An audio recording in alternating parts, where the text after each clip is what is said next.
नमस्कार दोस्तों, मैं आपका दोस्त बजरंग प्रजापति एक बार पुनः आपके सामने उपस्थित हूं अमर कथा महाभारत से जुड़ी एक और वीडियो लेकर। इस वीडियो में हम महाभारत से जुड़े कुछ अद्भुत प्रेम कहानियों के बारे में जानेंगे। वैसे तो पूरी दुनिया महाभारत को एक युद्ध की तरह ही देखती है, जबकि ऐसा नहीं है। युद्ध की वजह से हम महाभारत को जानते जरूर हैं, लेकिन हमें यह भी लगता है कि उसमें पांडव और कौरवों ने सिर्फ सिंहासन पाने के लिए युद्ध किया था, और द्रौपदी के साथ हुए दुराचार के बारे में भी हमें इसमें जानकारी मिलती है। वैसे तो महाभारत में और भी कई तरह की कहानियां हैं, लेकिन आज हम उससे जुड़ी कुछ ऐसी रोमांचक प्रेम कहानियों के बारे में बातें करेंगे। तो आइए फिर जानते हैं इन प्रेम कहानियों के बारे में विस्तार से। सत्यवती और ऋषि पराशर की प्रेम कहानी। ऋषि पराशर जो कि दिव्य शक्तियों के ज्ञाता थे, तब सत्यवती इतनी ज्यादा सुंदर हुआ करती थी कि उन्हें देखकर कोई भी उन पर मोहित हो जाता।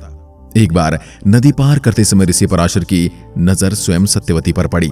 सत्यवती जो कि उन्हें नदी पार करवाने वाली थी, उन्हें देखकर ऋषि पराशर बोले कि वे उनके साथ विवाह करना चाहते हैं या फिर उनसे एक पुत्र उत्पन्न करना चाहते हैं, और उन दोनों की रचना एक अनैतिक संबंध से एक संतान के जन्म के लिए ही की गई है।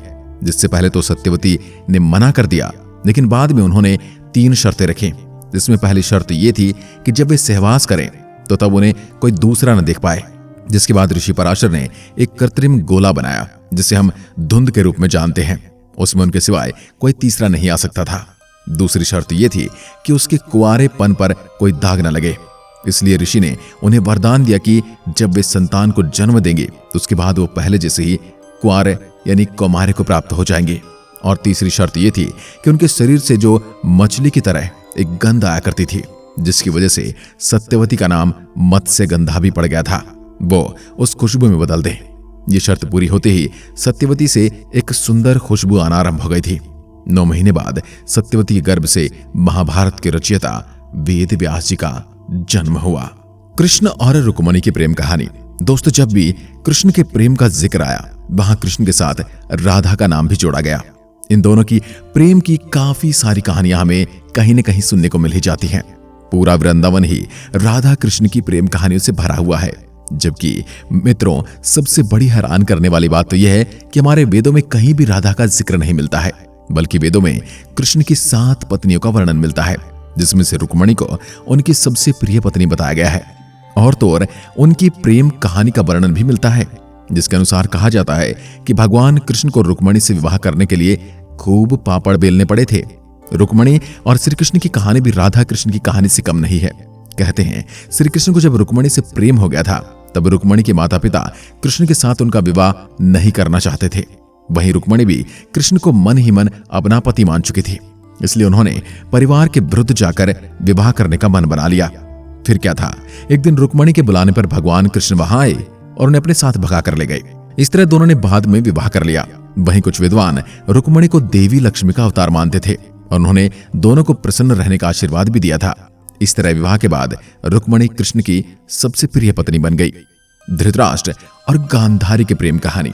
दोस्तों, गांधारी को पतिव्रता का प्रतीक माना जाता है, क्योंकि जब गांधारी का विवाह हस्तिनापुर के राजकुमार धृतराष्ट्र से किया गया, तब वे नहीं जानते थे कि धृतराष्ट्र नेत्रहीन है।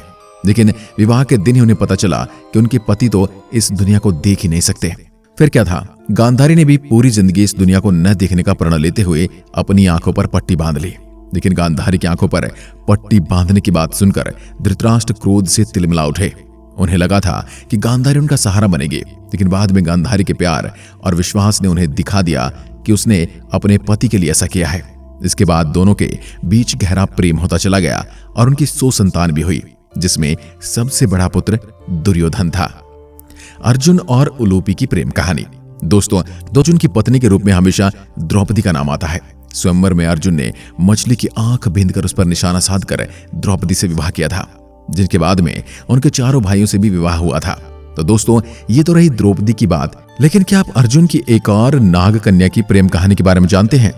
जी हां, महाभारत में अर्जुन की एक और प्रेम कहानी का भी वर्णन मिलता है। जब द्रौपदी से विवाह के बाद किसी बात को लेकर अर्जुन को 1 साल के लिए वनवास जाना पड़ा था, तब उलूपी नाम की नाग कन्या ने अर्जुन को देखा। अर्जुन को देखकर उलूपी उन्हें प्रेम कर बैठी। उलूपी अर्जुन के पास आई और उन्हें नागलोक ले गई।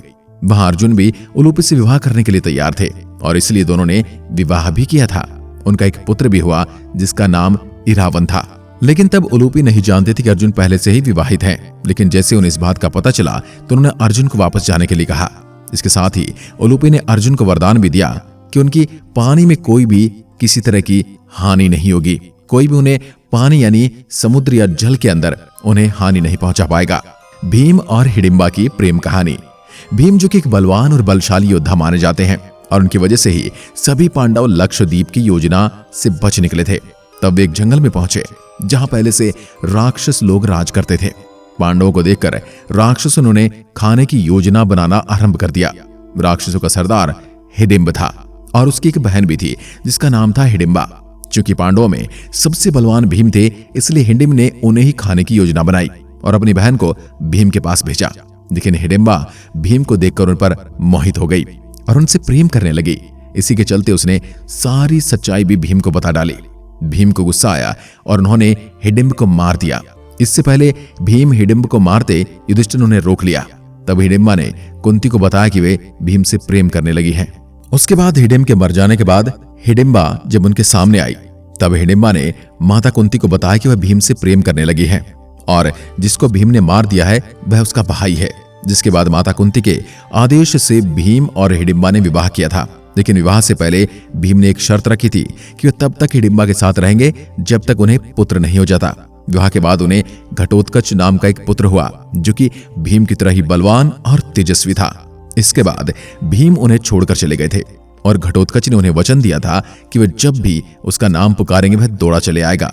और फिर महाभारत युद्ध के समय भीम के बुलाने पर घटोत्कच भी युद्ध में शामिल हुआ था, जिसने युद्ध में बहुत भयंकर पराक्रम दिखाते हुए पूरी कौरव सेना को तितर बितर कर दिया था। अर्जुन और सुभद्रा की कहानी। अर्जुन और सुभद्रा के पुत्र अभिमन्यु के बारे में तो आपने पढ़ा ही होगा। अर्जुन के बाद दूसरे योद्धा थे जिन्होंने चक्रुए को तोड़ा था। हालांकि वे चक्रुए में घुस तो गए थे लेकिन उनसे बाहर नहीं निकल पाए थे। फिलहाल यहां बात उनकी माता सुभद्रा की हो रही है, जिनकी प्रेम कहानी शायद ही आप जानते होंगे। अर्जुन और सुभद्रा के भाई दोनों ही द्रोणाचार्य के शिष्य थे। एक दिन जब अर्जुन कृष्ण से मिलने आए तब उनकी मुलाकात सुभद्रा से भी हो गई थी। दोनों ही एक दूसरे को देखकर मोहित हो उठे थे और इस तरह उनके प्रेम की शुरुआत हो गई। लेकिन तभी सुभद्रा का विवाह दुर्योधन के साथ करने की बात शुरू हो गई। उस समय कृष्ण ही थे जो जानते थे कि अर्जुन और सुभद्रा एक दूसरे से प्रेम करते हैं, इसलिए उन्होंने ही अर्जुन को सुभद्रा को भगा ले जाने की सलाह दी थी। कृष्ण की बात सुनकर अर्जुन भी सुभद्रा को भगाकर ले आए थे और फिर उन्होंने विवाह कर लिया था। सत्यवती और शांतनु की प्रेम कहानी।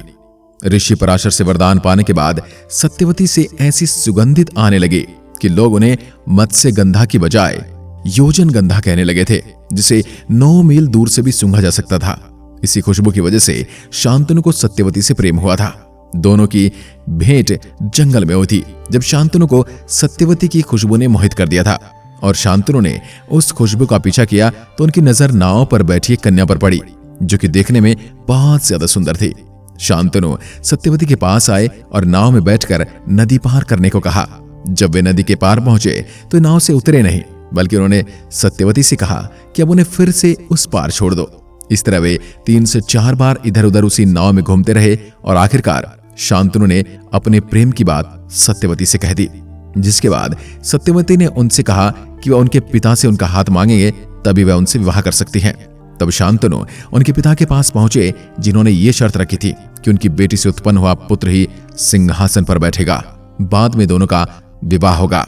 लेकिन उसके बाद जब शांतनु ने अपने विवाह से मना कर दिया था और शांतनु काफी उदास रहने लगे थे, तब यह बात उनके पुत्र भीष्म को पता चली और उसके बाद ही भीष्म ने यह वचन दिया था कि सत्यवती से उत्पन्न हुआ पुत्र ही सिंहासन पर बैठेगा। वो आजीवन अविवाहित रहेंगे और सिंहासन पर कभी नहीं बैठेंगे। गंगा और शांतनु की प्रेम कहानी। गंगा और शांतनु की प्रेम कहानी का जिक्र बहुत कम मिलता है। एक बार शांतनु जंगल में भ्रमण पर निकले थे, तब उनकी नजर गंगा किनारे पर एक सुंदर कन्या पर पड़ी। उस कन्या ने सफेद रंग के कपड़े पहने थे। उनकी सुंदरता को देखकर शांतनु उस पर मोहित हो गए और उन्होंने बिना किसी देरी के उनके सामने विवाह प्रस्ताव रख दिया। कन्या ने कहा कि वो एक वादे के साथ आपसे विवाह कर सकती है और वो जो भी करेगी उससे जुड़ा न तो आप कोई प्रश्न करेंगे और न ही मुझे वह करने से रोकेंगे। शांतनु मान गए और फिर दोनों का विवाह हो गया। अब विवाह के बाद जैसे उनकी कोई संतान होती तो गंगा उसे गंगा नदी में डाल देती और इस तरह से गंगा ने 7 पुत्रों को नदी में बहा दिया। उधर राजा अपने वचन से बंधे हुए थे, इसलिए वह चाहकर भी कुछ नहीं कर पा रहे थे। अब बारी आई उनके 8वें पुत्र की, जिसके आने के बाद शांतनु ने अपना वचन भंग कर दिया और गंगा से सवाल किया कि वो ऐसा क्यों कर रही है। वचन टूटते ही गंगा उस पुत्र को लेकर वहां से चली गई और उसने शांतनु महाराज को यह वचन भी दिया था कि जब सही समय आएगा तो वह उनका पुत्र उन्हें वापस लौटा देगी। और फिर 16 साल के बाद राजा शांतनु को अपना 8वां पुत्र मिला, जिनका नाम देवव्रत था और बाद में उनका नाम भीष्म पड़ा। आज की वीडियो में बस इतने ही। क्या आप अगली वीडियो में बाकी की प्रेम कहानी के बारे में सुनना चाहेंगे, जैसे कि कर्ण और उनकी पत्नी की? यदि आप कमेंट में लिखकर हमें बताएं कि आप बाकी की प्रेम कहानियों के बारे में जानना चाहते हैं तो हम महाभारत की अन्य प्रेम कहानियों के बारे में भी आपको अवश्य बताएंगे। आज की वीडियो में बस इतना ही। जय हिंद, जय भारत।